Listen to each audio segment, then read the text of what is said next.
Subscribe now. Top Cartoon Studio. Press the bell icon.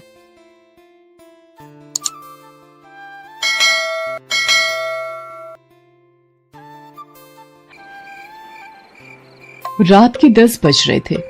हर ओर सन्नाटा था, लेकिन रात के इस सन्नाटे में गर्ल्स हॉस्टल से एक लड़की बाहर निकलती है। उसकी सैंडल की खटखट की आवाज से वो सन्नाटा टूटता है। बाहर उसके इंतजार में एक आदमी अपनी बड़ी और लंबी सी कार में बैठा हुआ है।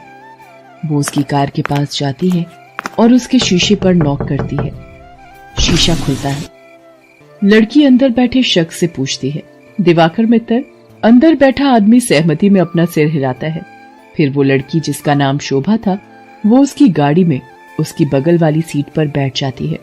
दिवाकर मित्तल उसके चेहरे की ओर मुस्कुराकर देखता है और कहता है, जैसा सुना था वैसी ही हो तुम, बहुत तीखी, लाल मिर्च की तरह। दिवाकर मित्तल के पैर कार के एक्सीलेटर पर जाते हैं और पल भर में कार हवा से बातें करने लगती है। थोड़ी देर बाद वो कार शहर के एक सबसे बड़े 5 स्टार होटल में प्रवेश करती है। दिवाकर मित्तल पार्किंग में अपनी कार लगाता है और होटल के रिसेप्शन पर जाता है और अपनी प्री बुकिंग के बारे में बताता है। दिवाकर अपने रूम की चाबी लेता है और शोभा के साथ उस कमरे में जाता है। दिवाकर दरवाजा बंद करता है और शोभा से पूछता है, कुछ लोगी तुम, पीने या खाने में? आप जो भी मंगा लीजिए। दिवाकर होटल के कमरे में लगे फोन से रिसेप्शन पर कॉल करके अपना ऑर्डर देता है। थोड़ी देर में वेटर ऑर्डर लेकर आ जाता है। वे दोनों खाने के साथ साथ थोड़ा थोड़ा पीते भी हैं और फिर दिवाकर और शोभा एक दूसरे में खो जाते हैं। सुबह जब शोभा की नींद खुलती है तो दिवाकर वहां नहीं होता है। उसके तकिए के नीचे नोटों की गड्डी रखी होती है। वो गड्डी को उठाती है, फिर होटल के बाहर आती है। बाहर आकर वो एक कैब बुक करती है और उसमें बैठकर गर्ल्स हॉस्टल की ओर निकल जाती है। कैब वाला बीच बीच में उसे घूर कर देखता है तो शोभा को गुस्सा आ जाता है। क्या देख रहे हो? क्या देख रहे हो बार बार पीछे मुड़कर? आगे देखकर गाड़ी चलाओ, नहीं तो अभी तेरी कंपनी में फोन करूंगी, फिर सारा घूरना निकल जाएगा। कैब वाला शोभा की बातों से डर गया। शोभा कैब की खिड़की से बाहर देखती हुई जा रही थी और मन ही मन खुद से बातें कर रही थी। सब कुछ कितना फेक है ना यहाँ, सब कुछ। कौन आदमी कौन सा चेहरा लगाए घूम रहा है, किसी को पता नहीं है। मैं भी तो पिछले कई महीनों से एक नकली चेहरा लगाए घूम रही हूँ। सच कहूं तो घिन आती है मुझे उस चेहरे से, दम घुटता है मेरा। लेकिन अब इस चेहरे के बिना मैं रह भी तो नहीं सकती। ये कहानी है जमालपुर की रहने वाली शोभा की। शोभा शहर के एक हॉस्टल में रहती है और इंजीनियरिंग की पढ़ाई कर रही है।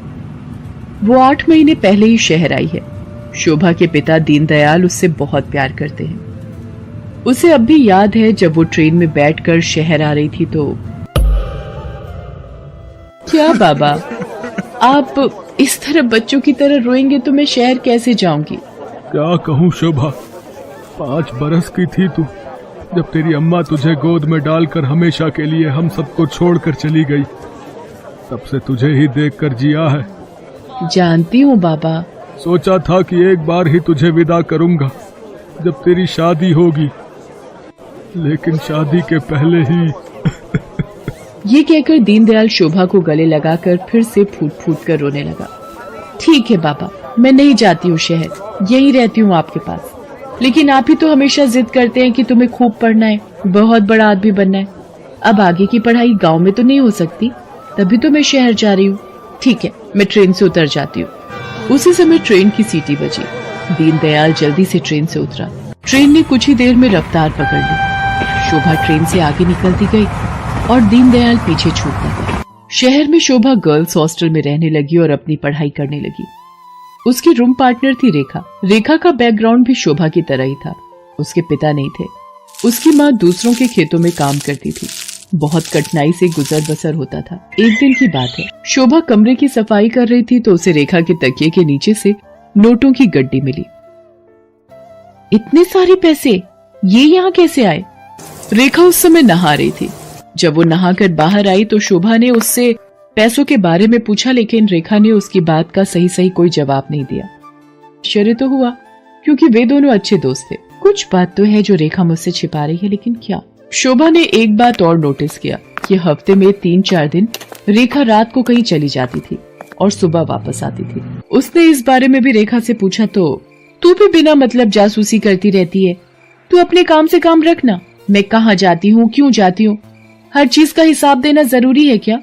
ये जरूरी तो नहीं, लेकिन कल को हॉस्टल की वार्डन को पता लग गया कि तुम रात रात भर बाहर रहती हो तो क्या होगा?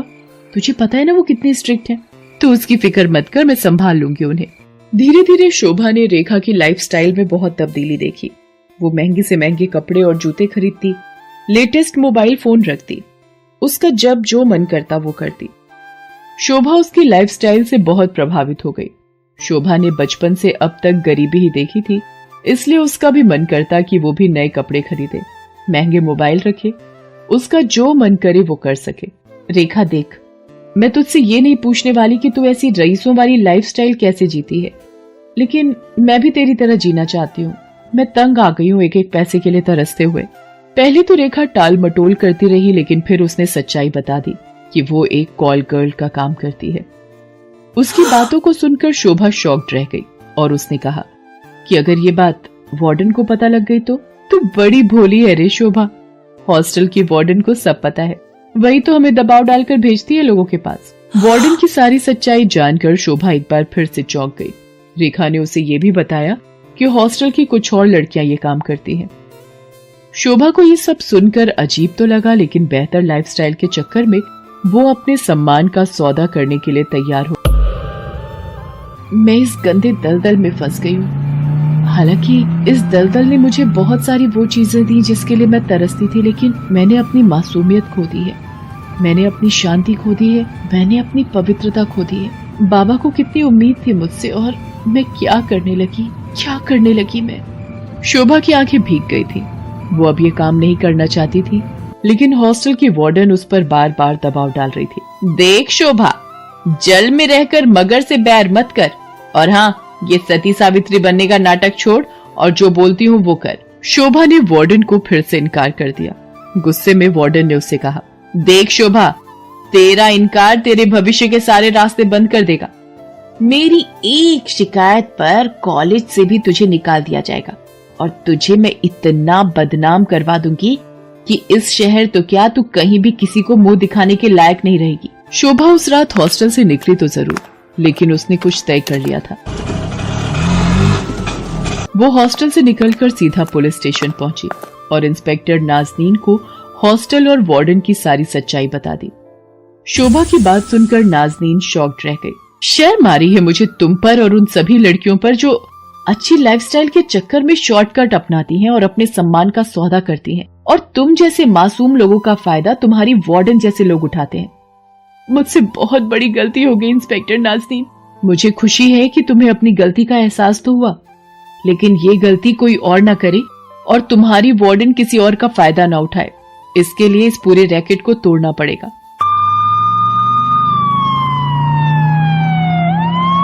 इंस्पेक्टर नाज़नीन ने वार्डन को गिरफ्तार कर लिया और उसे जेल भेज दिया। जिस वार्डन पर लड़कियों की सुरक्षा की जिम्मेदारी थी, वो उनका सौदा करने लगी थी। इस बात को सुनकर पूरा शहर सन रह गया। आज शोभा इंजीनियरिंग के लास्ट ईयर में है और वो बहुत ही मेहनत से अपनी पढ़ाई कर रही है। आखिर उसे अपने बाबा